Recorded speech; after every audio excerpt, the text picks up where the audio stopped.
بسم الله الرحمن الرحيم الحمد لله نحمده ونستعينه ونستغفره ونعوذ بالله من شرور أنفسنا ومن سيئات أعمالنا من يهده الله فلا مضل له ومن يضلل فلا هادي له وأشهد أن لا إله إلا الله وحده لا شريك له وأشهد أن محمدا عبده ورسوله أما بعد فإن أحسن الكلام كلام الله وخير الهدى هدى محمد صلى الله عليه وسلم وإن شر الأمور محدثاتها وكل محدثة بدعة وكل بدعة ضلالة وكل ضلالة في النار. Okay, so in the previous lesson we finished our discussion of the statement of Imam al-Tahawi rahimahullah, وَلَا نُصَدِّقُ قَاهِنًا وَلَا عَرَّافًا, that we do not believe the kahin nor the arraf. And today inshallah ta'ala we'll continue with the second half of that sentence, وَلَا مَنْ يَدَّعِي شَيْئًا يُخَالِفُ الْكِتَابَ وَالسُّنَّةِ وَإِجْمَاعَ الْأُمَّةِ. And so this translates, and nor anyone who claims anything which opposes the book, the sunnah, and the consensus of the ummah. Because there's a connection between these two parts of the sentence. There's a connection. So, regarding this statement that we're discussing today, there are a number of issues to look at. And I mean here the statement, وَلَا مَنْ يَدَّعِي شَيْئًا يُخَالِفُ الْكِتَابِ وَالسُّنَّةِ وَإِجْمَاعَ الْأُمَّةِ. So, the first issue then here is that opposing the book and the sunnah and the consensus and the ijma' is blameworthy in the religion, and it is also misguidance. It is madhmoom and it is dalal. It is blameworthy and it is misguidance. And it can make a person reach the level of disbelief, of kufr, in the affair of creed, and likewise in the practical matters relating to action, or in the affairs of suluk, meaning again behavior and conduct. Now the reason why Imam al-Tahawi has mentioned this sentence in connection to what he discussed before of kihana and irafa, meaning that which the soothsayers and the fortune tellers and the diviners and people of that nature, what they claim to have, is because there was a group of people who claimed righteousness and piety and abstention from the world and plentiful worship. They basically claimed certain things that they claimed happened. So they might claim, for example, that they became aware of the unseen. Or they might claim, for example, that they were inspired with something, that they were inspired. Or that they might claim to, have a certain conduct or a behavior which actually opposes the kitab and the sunnah. And which it is known, the ummah has united upon this issue that this is in opposition to the kitab and the sunnah.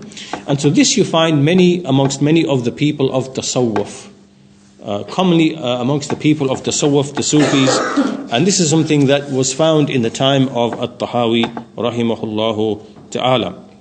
So as you can see clearly that al-Tahawi, he has made a connection between believing in a kahin or a kahan and the arraf, believing in him, as you recall in the previous lesson we mentioned the ahadith, the texts that speak of the one who goes to a fortune teller, asks him, and who believes in what he said. We discussed the issues, the masail relating to that. So he has made a connection here between believing in those types of people and making the claim about something which opposes the kitab and the sunnah and ijma'. And this is because, as we said, that the people might believe in the fortune tellers, they might believe in these types of people, and obviously in general people will have caution against the likes of these people. But when it comes to these people that we are speaking of now, the people who claim sunnah, who claim zuhud, who claim abstention, who claim piety, who claim ibadah, and they might claim certain things which are in opposition to the sunnah. And it may not be possible for the people to recognize this, because we differentiate between times in which the sunnah is known, it is widespread, its banner is raised high, it's common knowledge, like times in the past. In those kind of times, it's known that something opposes the kitab and the sunnah and ijma'. It is known. But there are other times and situations in which it is not like that. It is unclear, it is ambiguous. It is not known to the people that such and such claim, that such people who claim piety and righteousness and abstention from the world and worship, where everything that we see apparently from them, from the actions, appears to be righteousness and piety. But then alongside that, they make claims to certain things which are similar to the claims of the magicians and the soothsayers and the fortune tellers and people like them, where they claim certain things. So for that reason, Imam al-Tahawi rahimahullah has made a connection between these two to basically bring to our attention and to make us aware of the danger in this particular issue. That even though the kahin and the arraf is a matter that we would be familiar with, that a person should not be deceived by that which is found, especially amongst the Sufis, of things which are claimed under the cloak or the gown of righteousness and piety and zuhud and abstention and so on and so forth. So that's the first issue. The second mas'ala is that those people who make a claim to al-walaya with a fatha, this refers to allegiance to Allah, friendship with Allah, and these people are claimed to be from the awliya of Allah Azza wa Jal. Then we see that there are various types of groups amongst them. There are various types of groups amongst them. So from them, for example, are the ghula, the extremists. Extremists, those who claim that revelation is sent down to them. Revelation is sent down to them. This is the first group. And just before we move on to the second and third groups that the Shaykh mentions, this group, those who claim that revelation is given to them, we see that this idea or this notion, when we look at the Yahud, for example, and we look at the Rafidah, for example, whose ideas are largely taken from the Yahud, we see that the Yahud, their religion, the religion which is known as Yahudiyyah, this is not the deen that Musa alayhi salam, that which he came with. Musa alayhi salam, he came with Islam, with Tawheed and obedience to the Shara', the legislation of Allah Azza wa Jal. And the Bani Israel, and amongst them are the Yahud, they made tabdeel of this religion. And around the time of Isa alayhi salam, they basically claimed to have another revelation, a secondary revelation that was sent down secretly through the ages, and it was an oral revelation, it wasn't written down. And around the time of Isa, after the time of Isa alayhi salam, they changed this religion and made it into something in which they claimed that their scholars continue to receive revelation. Their scholars continue to receive revelation from Allah Azza wa Jal, and that their scholars, that the rabbis, that they have a divine authority, and whatever they say, it's as good as it coming directly from Allah Azza wa Jal. And on that basis, they demand obedience, absolute, unrestricted obedience from the common Yahudi, from the common Yahud. So this notion, this idea, you see likewise amongst the Rafidah, the Shia, the Rafidah, we see that they claim that the revelation There was also additional revelation that we do not have in the Quran. It was sent via Ali radiallahu anhu through the offspring, through the genealogy of Fatima radiallahu anha, and through the offspring of Ali. And they claim that they have the interpretation of the Quran, and that through this lineage there are those, the Imams, who are divinely guided, and they continue to receive revelation. And we see that likewise they have a doctrine that Al-Khomeini brought out for them, Wilayat al-Faqih, they call it the authority of the jurist. But what they mean by this is that there is an imam or a leader who has absolute authority up until the imam, the hidden imam, will come. And this faqih, this jurist, is to be given absolute unconditional obedience. And so you see the ideas are very, very similar amongst these people. Likewise, amongst the Sufis, you find there are those who claim that they receive divine revelation, and they divide the revelation into two: that which is zahir, that which is outward and apparent and relates to the rulings, which is for the common people, and that which is batin, which is a hidden, secret type of meaning. And that hidden secret type of meaning is that which they claim to have knowledge of. And this is only passed through by secrecy and initiation, and through chains, through tariqas, and so on and so forth. And they claim that they have a direct link with Allah Azza wa Jal, who inspires them with meanings, with laws, with revelation. And this is a continual process. And the only way they can link with Allah Azza wa Jal is by way of the Sufi sheikhs, the awliyas. And so therefore what they do is that they belittle the actual sharia of Allah Azza wa Jal, and they claim some other revelation that they claim is inspired to them. So you see that all these groups that we're talking about, the Yahud, the Rafida, the Sufiya, there's a similar concept amongst them all. So anyway, the Shaykh mentioned the first, the Ghullat, those who claim that they receive revelation. The second thing that he mentions here is those who are less than them, and they simply claim that they are inspired and informed about the unseen.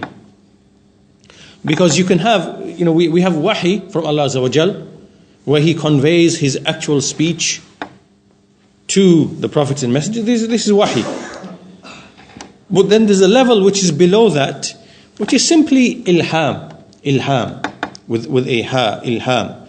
And this is just simply when Allah inspires someone, not in the sense of receiving revelation through an angel, but simply inspires someone. He inspires him to his right guidance, He inspires him to do good deeds, He inspires him, to such and such realization. So this is ilham. So this is not as serious as the first one, but there are people like that who claim to have ilham and who claim to be informed about the unseen, right, by the angels or by whoever. And the third group are those who are less than them, less than the previous two, and these groups claim that they somehow have the ability to change things, and they have knowledge that allows them to figure out what people are concealing inside their hearts, and this type of ilm, it's a type of knowledge of the unseen, and that they are informed about what will happen after them, and things that happened before them, things of that nature. So all of these people, you see that these three groups of people are from amongst those who claim ibadah, who claim zuhud, worship, righteousness, who claim piety, who claim a walaya, allegiance to Allah. These kind of things emanate from these groups of people. And we know that this opposes the way of the Salaf, because the Salaf, we know that the way of the Salaf was a certain path. Like they took a certain path. They were upon zuhud, yes. They were upon ibadah, they were upon righteousness. They had walaya to Allah Azza wa Jal. They used to worship Allah. They used to abstain from the world, abstain from things that would not aid them. And they would also hope in Allah, hope in His mercy. But alongside that, they would never make any of these additional claims. This is not the way of the Salaf to make these types of claims. Yes, they would have all these affairs, but they would not then add to this the claim of, for example, receiving revelation, which is the most serious thing from the three that we mentioned, nor that they are, inspired and are informed, nor that they have some special, abilities and qualities. They would never make the likes of these claims. Rather, these are shaitanic states and conditions, which some of them, as we saw previously, sometimes they claim they are karamat of the awliya. Karamat of the awliya. We also discussed this previously, and we talked about the issue of miracles and the karamat of the awliya, and what is a genuine karama and what is not a genuine karama. We looked at those issues previously. So that then is the second issue. Those people who make a claim to the likes of these things, to these states and conditions, and that this is not from the way of the Salaf. The third point is that it is wajib upon every single Muslim to believe that knowledge of the unseen is specific and unique to Allah Azza wa Jal, and that He gives this knowledge of the unseen sometimes, some of this knowledge of the unseen, to some people. That He may give something from the knowledge of the unseen to someone from amongst His creation. And we see in the ayah in Surah Al-Jinn, towards the end of the surah, عالم الغيب فلا يظهر على غيبه أحدا إلى من ارتضى من رسول فإنه يسلك من بين يديه ومن خلفه رصدا ليعلم أن قد أبلغوا رسالات ربهم. Knower of the unseen, He does not manifest His unseen to anyone except the one whom He is pleased with of a messenger, and He puts in front of him and behind him a protection, to the end of the passage. So we see here then, therefore, there is a negation and then an exception. There is a negation and then an exception. And in this exception, the one who has been given an exception is a messenger, al-Rasul. And the Rasul is of two types. A Rasul that is an angel which is malaki,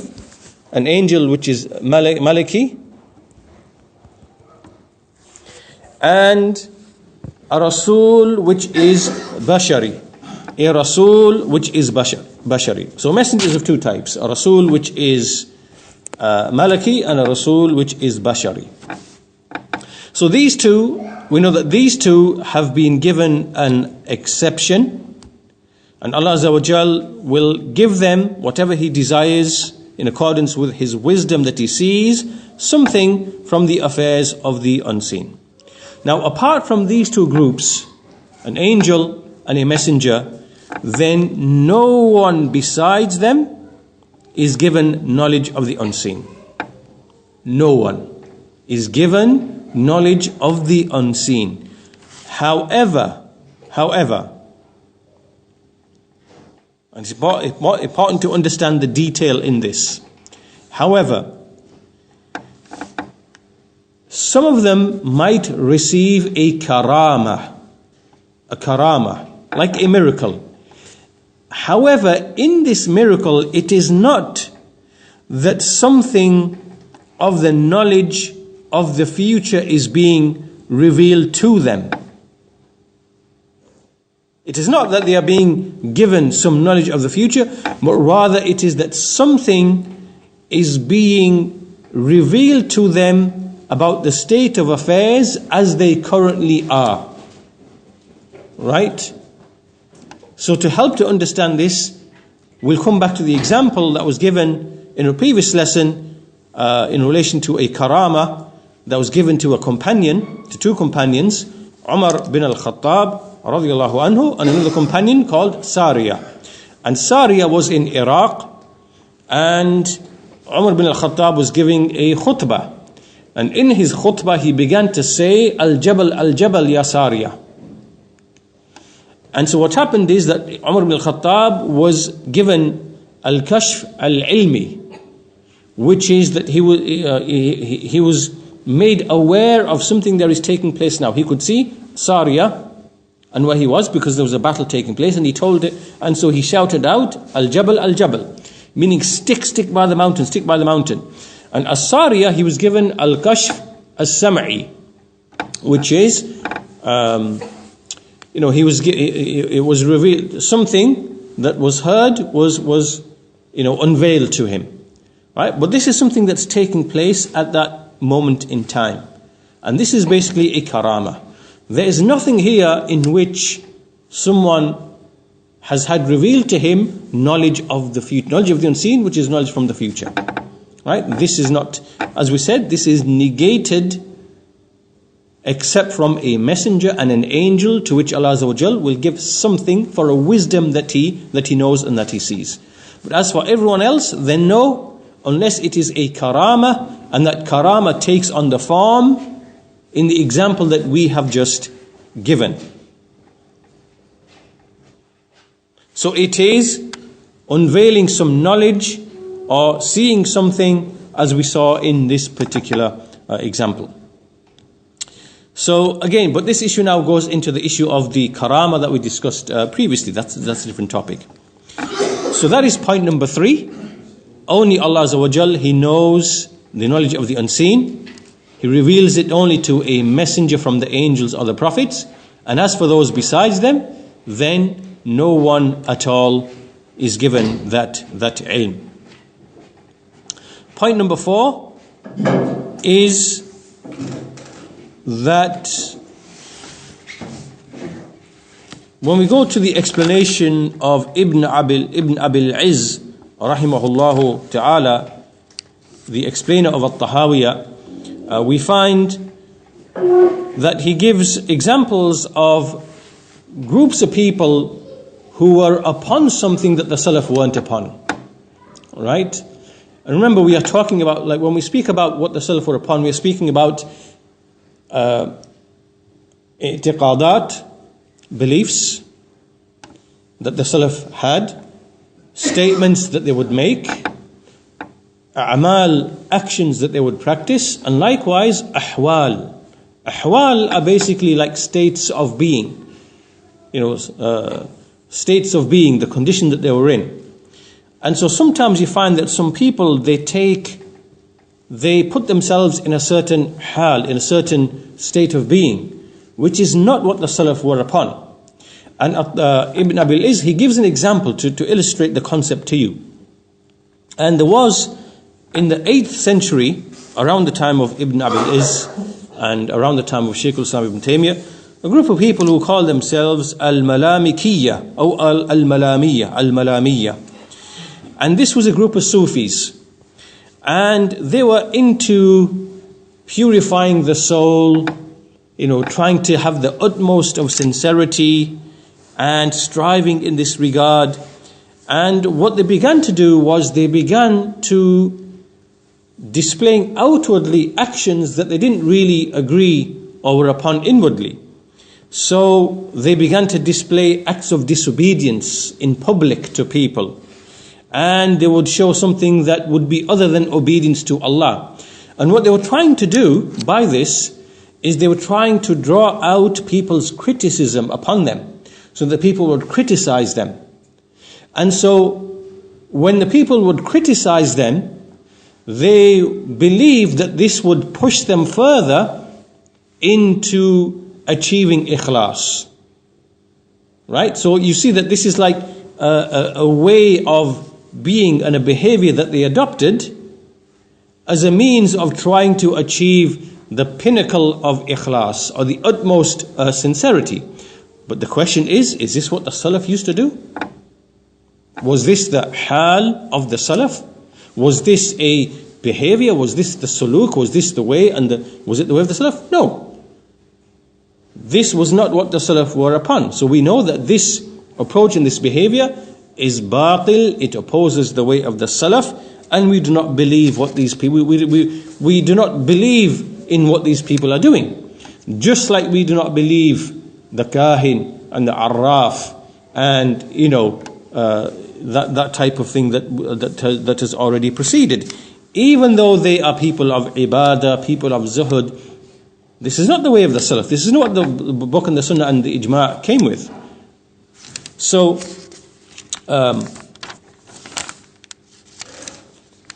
therefore, this concludes our discussion of this jumla. وَلَا مَنْ يَدَّعِي شَيْئًا يُخَالِفُ الْكِتَابَ وَالسُّنَّةِ وَإِجْمَاعَ الْأُمَّةِ.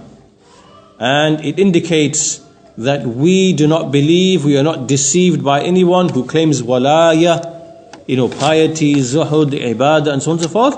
And then he starts making the likes of these claims. And he makes claim of knowledge of the unseen, or that he's inspired, or that he, knows certain things, or that, he manifests a hal, a condition, a state of being that is not known from the Salaf. We do not believe the likes of these people at all.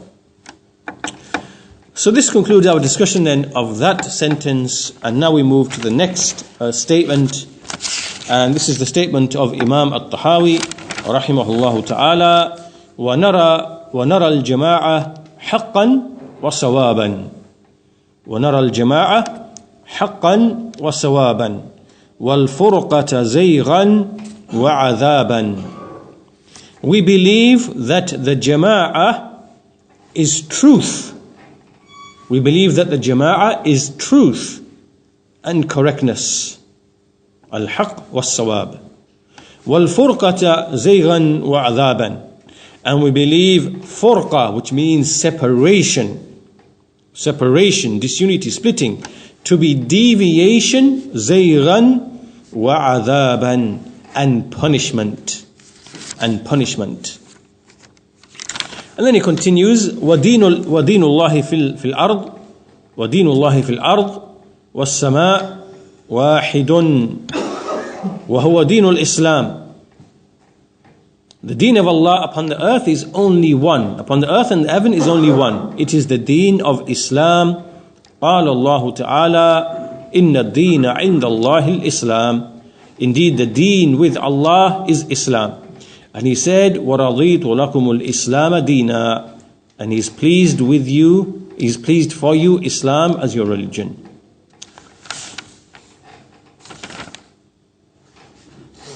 So we'll start with the commentary of Shaykh Saalih al-Fawzaan hafidhahullah ta'ala regarding the issue of the Jama'ah. So we as people of the Sunnah and Jama'ah, we believe that unity is the truth, and in punishment there is in unity there is truth, and in disunity, in splitting, there is punishment. And for the ummah to be united upon the truth, this is a mercy, it is rahmah. And splitting between them is punishment. And this is from the essence of the Aqeedah of Ahl Sunnati wal Jama'ah. Meaning this issue of unity and splitting along the lines of what we just mentioned, it is from the essence of the Aqeedah of Ahl Sunnati wal Jama'ah. This is why you find, the Shaykh does, this is from my speech, just to elaborate on what the Shaykh said, that when you look in the books of creed, you will find that they all mention those issues that pertain to unity. Either it is unity in affairs of Aqeedah, or it is unity behind the ruler. Unity behind Tawheed in matters of belief, or unity behind the ruler in the matters that concern the servant and, the servants and the land and the state and so on and so forth. This is from the most mighty principles of the religion. The Shaykh then mentions the statement of Allah Azza wa Jal, وَاعْتَصِمُوا بِحَبْلِ اللَّهِ جَمِيعًا وَلَا تَفَرَّقُوا. Hold all of you to the rope of Allah and be not divided. And here, Hablullah is the Quran and it is Islam. And likewise, when he said جَمِيعًا, meaning all of you hold to the Quran and to the Sunnah. وَلَا تَفَرَّقُوا, do not be divided. This means do not be divided. He prohibited, he ordered to be united upon the habl of Allah, which is the rope, which is Islam, which is the Quran. And it is not, when he says وَلَا تَفَرَّقُوا, it means that do not unite on the basis of the madahib and hizbiyat, on the basis of schools of doctrine and upon partisanship. The asl, the foundation of coming together is the Quran and the Sunnah, which is the habl of Allah. This is what it means to be united. And وَلَا تَفَرَّقُوا, meaning that do not make the hizbiyat and the madahib and the aqaid which oppose the book and the Sunnah to make your coming together on the basis of those types of issues. So therefore, unity is not attained except upon the book of Allah. And Allah Azza wa Jal, the Shaykh says, has commanded with unity and shunning splitting in the form of opinions and in the form of that which is in the heart, because the Muslims, however much they split and differ, the Muslims, however much they are separate in terms of where they live, then they are nevertheless still united upon the truth. Right? So in other words, if the Muslims are split in different lands, one is living in the east, one is living in the west, one is living in the north, the south, but as long as their hearts are upon one and the same thing, then their hearts are still united and they love each other.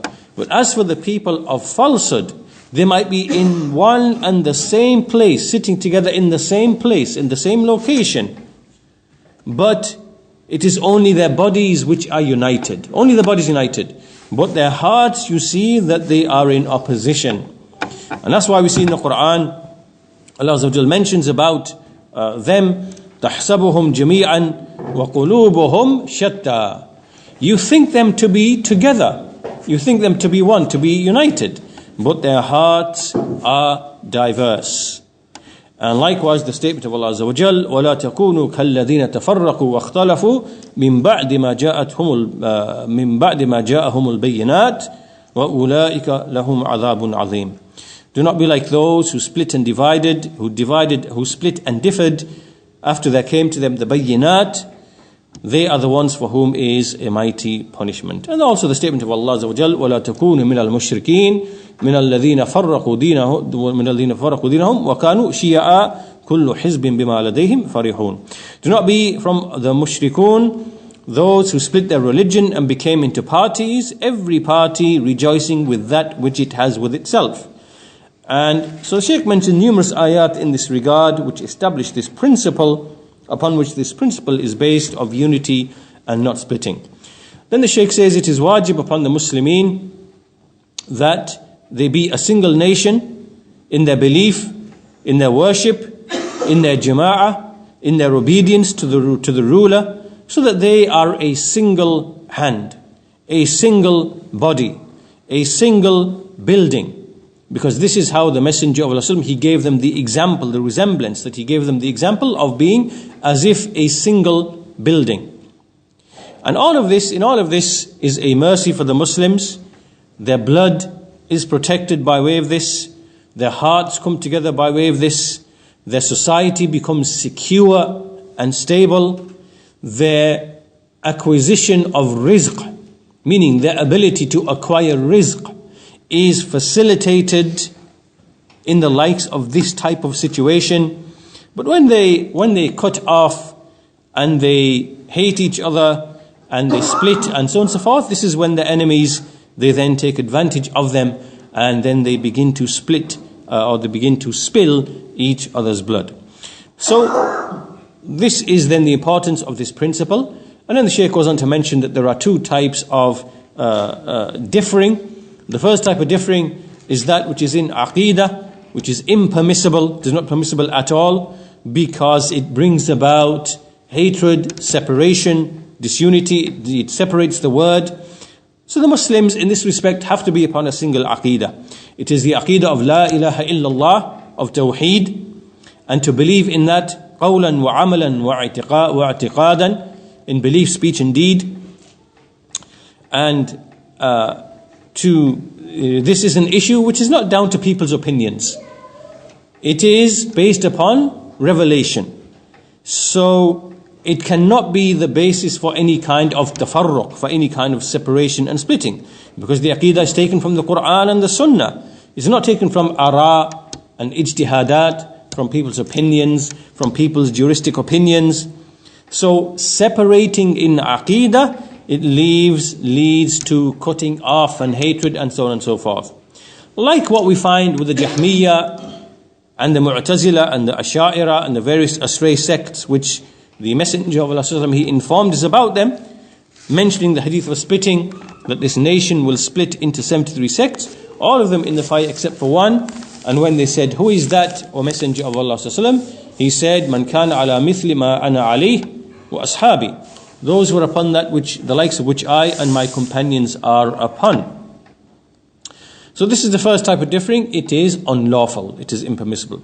The second type of differing is the ikhtilaf in al-ijtihad al-fiqhi, which is the differing that relates to matters of jurisprudence, matters of the rulings that relate, for example, to purification, to prayer, to fasting, to Hajj, to